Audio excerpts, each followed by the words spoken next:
अब अगले दिन तक ये बात सिर्फ आसपास के गांवों में नहीं बल्कि शहर तक पहुंच गई कि उस गांव में तूफान की वजह से एक बहुत गहरा गड्ढा बन गया है। और बस कुछ ही घंटों में अखबार वाले, मीडिया वाले, रियल एस्टेट बिल्डर्स, साइंटिस्ट और न जाने कितने ही लोग और उनकी गाड़ियां वहां पहुंच गई कि ये देखने के लिए कि एक तूफान की वजह से इतना गहरा गड्ढा आखिर बना कैसे। मीडिया वालों ने एक रस्सी में एक पत्थर बांधकर उसके अंदर डालना शुरू किया, ये देखने के लिए कि आखिर इस गड्ढे का दूसरा छोर है कहां तक। तो उनकी कई 100 मीटर लंबी रस्सी कम पड़ गई, लेकिन उस गड्ढे का दूसरा छोर वो छू नहीं पाए। और फिर वापस उस रस्सी में बंधे पत्थर को निकालते निकालते उनकी रस्सी टूट भी गई और पत्थर वापस उसी गड्ढे में चला गया।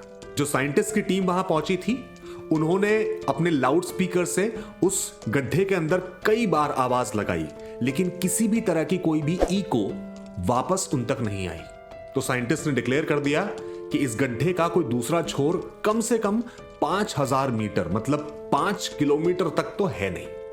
तो ये बहुत ही गहरा गड्ढा है और अब इसका एक ही इलाज है कि इसे भर दिया जाए।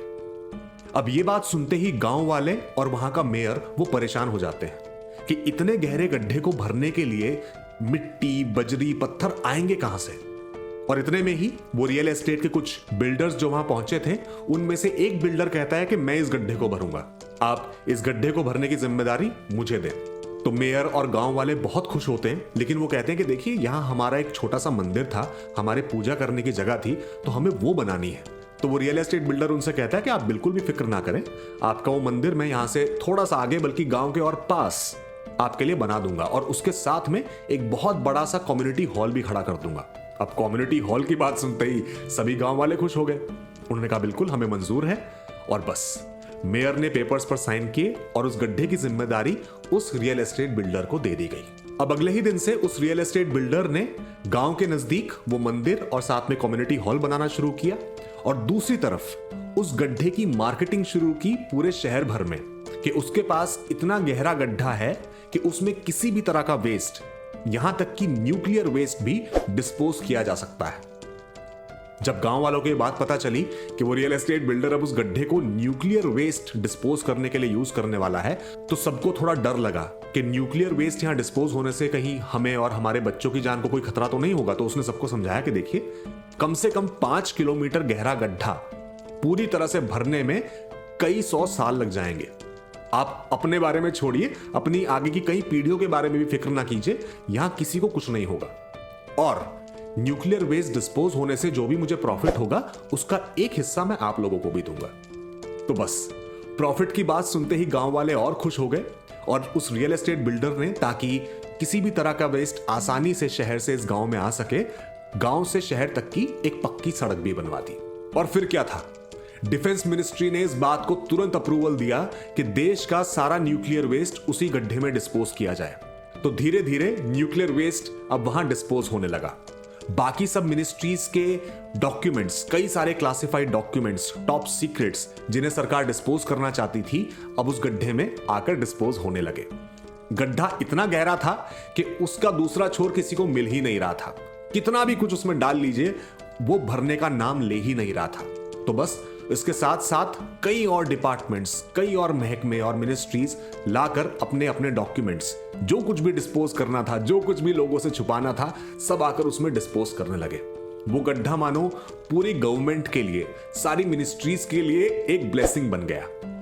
बड़ी बड़ी कंपनीज अपनी मशीन्स, अपने सिस्टम्स जो पहले जंक डीलर्स को दिया करते थे, जो कि उनसे वो वेस्ट लेने के पैसे लिया करते थे, अब सीधा लाकर अपना वेस्ट मटेरियल या कोई भी जंक मटेरियल इस गड्ढे में आकर डिस्पोज करने लगे। जंक डीलर्स जो कि पुरानी चीजों में डील करते हैं, अब उनका धंधा पूरी तरह से चौपट होने लगा, क्योंकि पूरा शहर, आसपास के सभी गांव सब आकर अपना वेस्ट मटेरियल बिना सोचे समझे, बिना किसी परमिशन के उस गड्ढे में डिस्पोज कर रहे थे और गड्ढा भरने का नाम ही नहीं ले रहा था।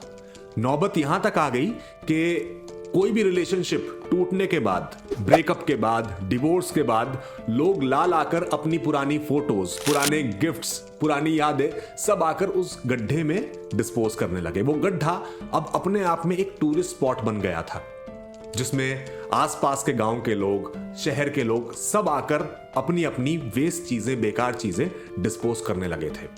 जहां एक तरफ पुलिस वाले अपने फर्जी बिल्स, फर्जी डॉक्यूमेंट्स उस गड्ढे में आकर डिस्पोज करते थे, तो वहीं दूसरी तरफ क्रिमिनल्स, अपराधी भी अपने एविडेंसेस, सबूत, अपने हथियार बेफिक्री से उस गड्ढे के अंदर आकर डाल देते थे, क्योंकि सबको मालूम था जो चीज भी इस गड्ढे में गई अब कभी वापस नहीं मिलेगी, कभी वापस नहीं आएगी। धीरे धीरे करके शहर भर का, आसपास के गांवों का सब कचरा, कूड़ा, waste material, evidences, documents, nuclear waste सब उस गड्ढे में जमा होने लगा।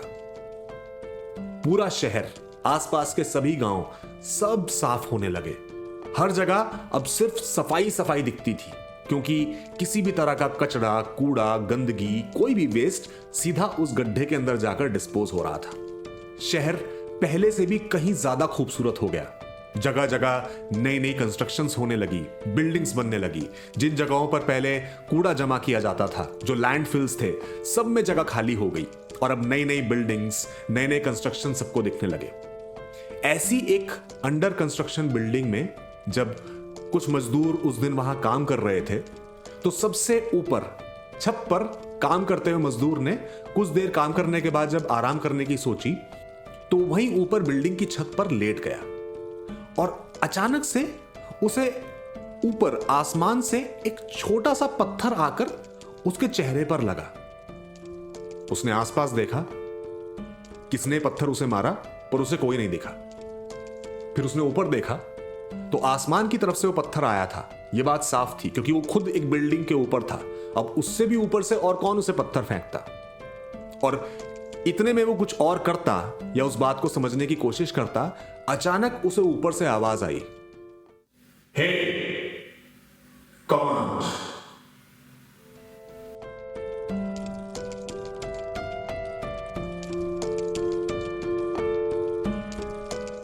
आशा करते हैं कि स्टोरी सेगमेंट आपको अच्छा लगा। अगर हां तो इस वीडियो को लाइक कीजिए, शेयर कीजिए। पूरी कहानी देखने के लिए नीचे डिस्क्रिप्शन में दिए गए लिंक पर क्लिक कीजिए और हमारे चैनल को सब्सक्राइब करना ना भूलें। जल्द मिलेंगे एक नई कहानी के साथ। तब तक के लिए नमस्कार।